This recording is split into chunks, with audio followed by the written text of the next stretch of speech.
August 1942, the tropical paradise of Guadalcanal had transformed into a humid green purgatory that the men of the 1st Marine Division simply called the Island of Death.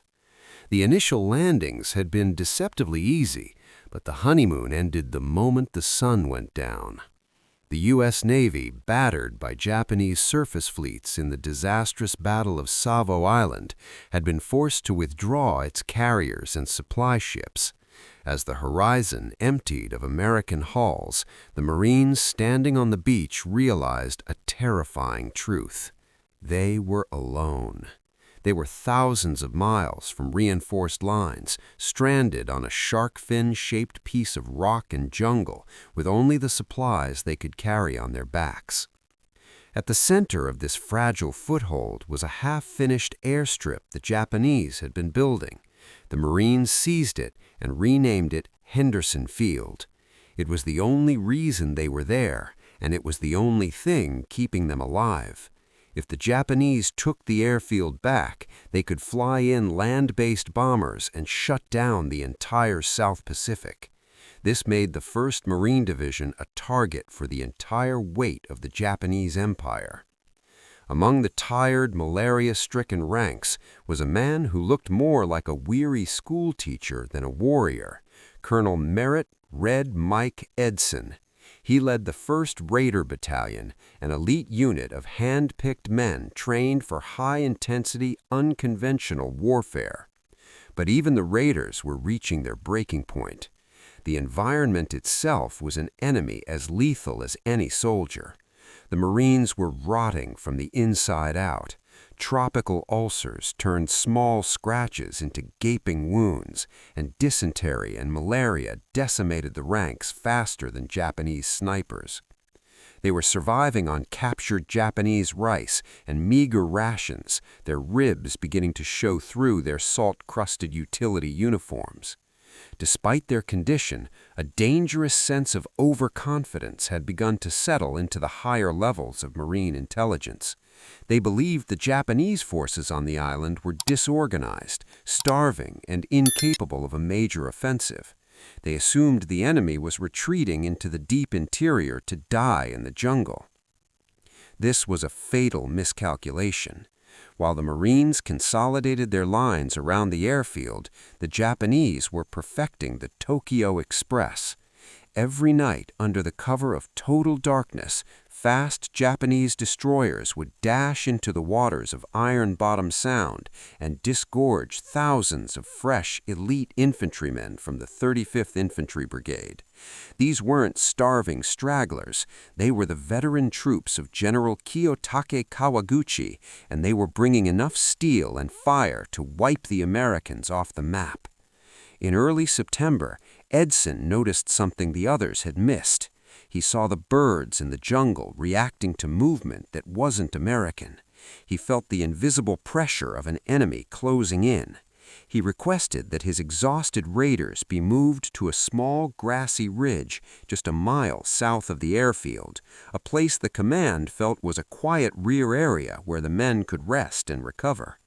Edson, however, had a different intuition. He looked at that ridge and didn't see a sanctuary. He saw a natural highway leading straight to the heart of Henderson Field. The Marines took up their positions in the tall, swaying kunai grass, unaware that they were stepping directly into the center of a Japanese trap. The foothold was about to be tested by a storm of fire that would determine if the United States would stay in the Pacific or be swept into the sea. While the Marines on the ridge were busy trying to dry their rotting boots and catch a few hours of uneasy sleep, the jungle around them was alive with a silent, rhythmic motion. General Kiyotake Kawaguchi was not interested in a frontal assault against the American beachhead. He was a veteran of the high-stakes campaigns in Borneo and China, and he understood that the jungle was not just an obstacle, it was a cloak. He had divided his force into 3 massive prongs, but the most dangerous was the central column of over 2,000 elite infantrymen. Their mission was to bypass the Marine outposts entirely, hacking a secret trail through the dense primary rainforest to strike the heart of Henderson Field from the south. The Japanese soldiers moved with a discipline that bordered on the supernatural. To maintain total surprise, Kawaguchi forbade the use of flashlights or loud commands.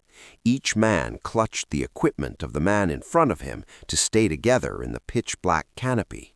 They carried heavy mountain guns, disassembled piece by piece on their backs. They hacked through vines as thick as a man's arm with machetes, moving at a grueling pace of only a few hundred yards per hour.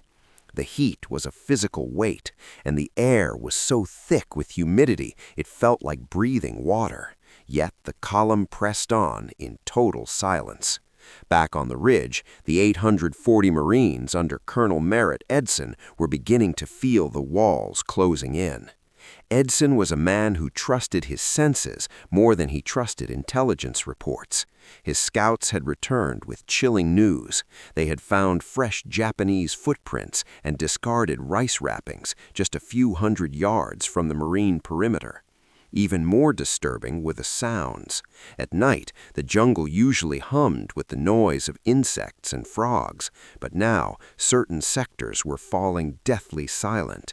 It was the sign of a large body of men moving through the brush. Edson realized that his rest area was actually the most vulnerable point on the entire island. The ridge was a natural corridor. If the Japanese could seize it, they would have a clear downhill run directly onto the airstrip. But he was trapped by his own deployment.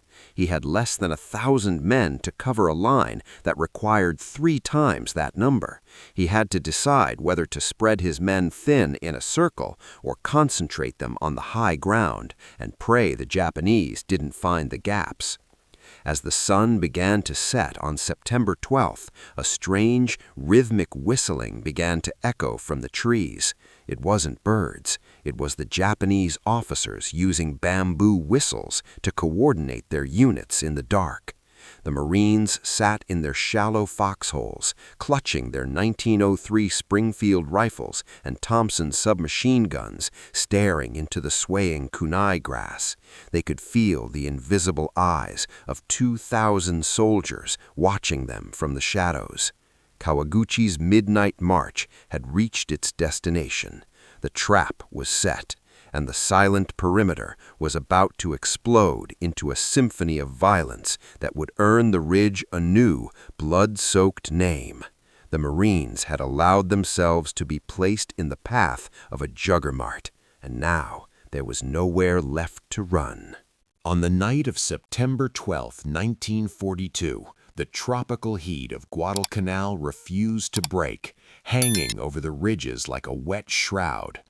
On a small, grassy spine of land south of Henderson Field, 840 Marines sat in shallow foxholes, staring into a wall of swaying kunai grass that stood 5 feet tall. The silence was heavy and unnatural, broken only by the occasional metallic click of a rifle bolt or the soft rustle of wind. Then, just after 9 o'clock, the darkness was violently torn apart. A single green flare hissed into the sky, casting a sickly emerald glow over the battlefield. It was the signal General Kawaguchi's men had been waiting for. Suddenly, the jungle began to scream. From the dense shadows at the edge of the ridge, hundreds of Japanese voices rose in a coordinated shout that chilled the blood of even the most veteran raiders. The first wave of the Japanese 124th Infantry slammed into the Marine flanks with the force of a tidal wave. They didn't come in a straight line. They moved like ghosts through the long grass, popping up mere feet from the American foxholes. The air was instantly filled with the sharp crack of Arisaka rifles and the terrifying rhythmic thumping of Nambu machine guns. The Marines were fighting a battle of shadows. In the tall kunai grass, visibility was zero. Combat became a frantic, primitive struggle of bayonets, knives, and entrenching tools. Men grappled in the mud, unable to tell friend from foe in the flickering light of mortar bursts. The Japanese exploited every gap in the thin Marine line, slipping between the outposts and cutting off entire squads. The coordination that Colonel Edson had hoped for began to dissolve into a series of isolated, desperate stands. Communication wires were cut almost immediately, leaving small groups of Marines to fight and die alone in the dark. At the center of the chaos, the Japanese launched a psychological assault as intense as their physical one. They shouted taunts in broken English and blew shrill whistles to confuse the defenders. Smoke from Japanese grenades and American mortars mixed with the humid mist, creating a literal fog of war that made it impossible to see the next wave of attackers until they were close enough to touch.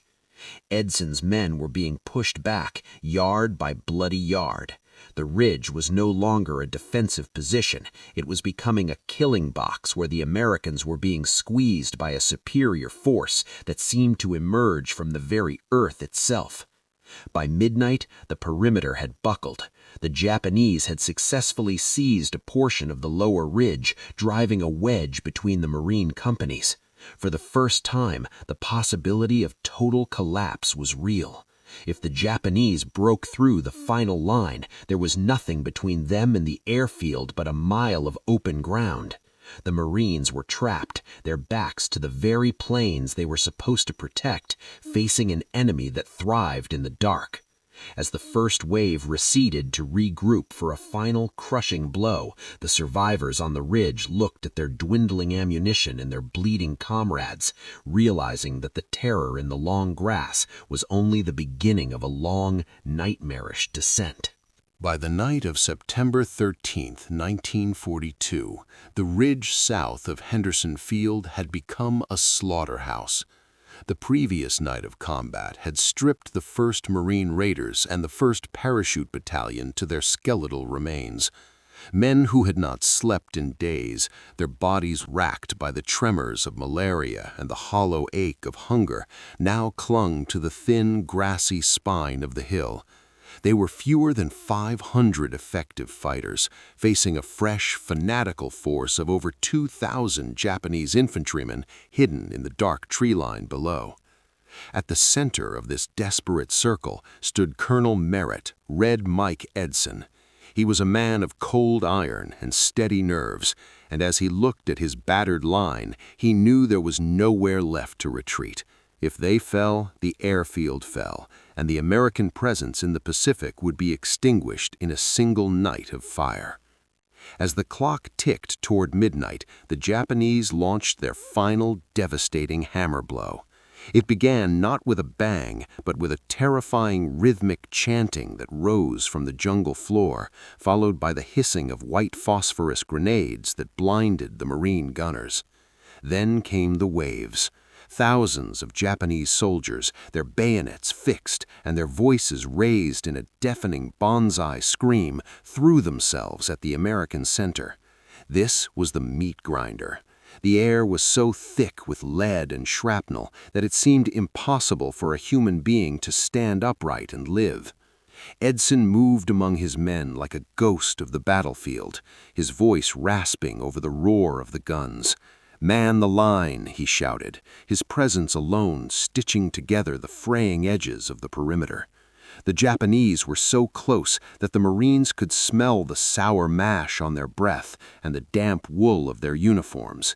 Machine guns grew so hot the barrels began to melt, and when the ammunition ran dry, the fighting turned into a primal, prehistoric struggle. Men used the butts of their rifles, their combat knives, and even their bare hands to hold the crest of the hill. The turning point came when the Japanese almost succeeded in encircling the command post. Edson realized his infantry could no longer hold back the tide alone. He called in the only thing he had left, the Eilat's Chugwa I 105mm howitzers of the 11th Marines. He ordered the artillery to fire at danger close range, a terrifying command that meant the shells would land just yards from his own foxholes. The ridge shook with the fury of 1,000 thunderstorms as the American steel tore into the charging Japanese ranks, shredding the formations just as they reached the marine wire. Through the smoke and the screams, Red Mike never wavered. He stood on the highest point of the ridge, a target for every sniper in the grass, refusing to take cover while his men were still fighting. By 3 in the morning, the ridge was a landscape of overlapping craters and broken bodies. The Japanese had charged 6 times, and 6 times they had been broken against the stubborn, bloody rock of the marine defense. As the first gray light of dawn began to touch the kunai grass, the surviving Japanese retreated into the safety of the jungle, leaving behind a mountain of dead. The Marines had held. They were bleeding, they were broken, and they were haunted by what they had seen, but the airfield was safe. Red Mike Edson had asked for the impossible, and on that night of shadows and steel, his men had given it to him. As the tropical sun climbed over the horizon on the morning of September 14th, the true cost of the night was revealed in a landscape that looked less like a jungle and more like a slaughterhouse. The tall, golden kunai grass had been matted down by the boots of charging men and stained a deep, dark crimson. In the morning mist, the survivors of the 1st Marine Raiders and the 1st Parachute Battalion stood like ghosts among the overlapping craters. They were covered in the black soot of cordite and the red clay of the ridge, their eyes hollow with the 1,000-yard stare of men who had seen the absolute limit of human endurance. Scattered across the slopes were the bodies of over 800 Japanese soldiers, a silent testament to the ferocity of the meatgrinder. This was no longer just a grassy hill south of Henderson Field. From that day forward, it would be known to history as Bloody Ridge. The final assessment of this battle reveals a terrifying truth. If those 840 Marines had broken, if Red Mike Edson had retreated even 100 yards further, the Pacific War might have taken a dark and catastrophic turn. General Kawaguchi's plan had been sound. He had successfully bypassed the main American defenses and placed his elite infantry at the back door of the airfield. But he had underestimated 2 things. The first was the sheer, stubborn grit of the American Marine. The second was the tactical genius of Merritt Edson, who understood that in the chaos of a jungle night, a single, unbreakable line on the high ground is worth more than 1,000 men in the brush. Kawaguchi's failure was also one of coordination. His 3-pronged attack had arrived in pieces, allowing the Marines to focus their dwindling ammunition and their devastating artillery on one wave at a time. The Japanese army, which had entered the battle, believing the Americans were soft and undisciplined, left the ridge with a newfound, bitter respect for their enemy. For the first time in the war, a major Japanese land offensive had been met head-on and utterly shattered. The myth of the invincible Japanese jungle fighter was dead, buried in the mud of Guadalcanal. For the Marines, the victory was a turning point in their own identity. They had proven that they could be cut off, starved, and surrounded, and still hold the line against the finest troops the Emperor could send. Henderson Field remained in American hands, and with it, the key to the South Pacific. But the scars of the ridge remained. Merritt Edson would go on to receive the Medal of Honor for his actions, but he rarely spoke of that night without a somber look in his eyes. He knew better than anyone that they hadn't just fought a battle, they had survived an extinction event. The Bloody Ridge stands today as a silent monument to a moment when the entire weight of a global conflict rested on the shoulders of a few hundred tired men. They were trapped, they were outmatched, and they were supposed to lose. But in the long grass of Guadalcanal, they chose to stay. They allowed the Japanese to trap them because they knew that as long as they stood their ground, the island of death would belong to the Marines. It was the night the tide of the Pacific began to turn, one foxhole at a time, until the dawn finally broke over a world that was no longer quite so dark.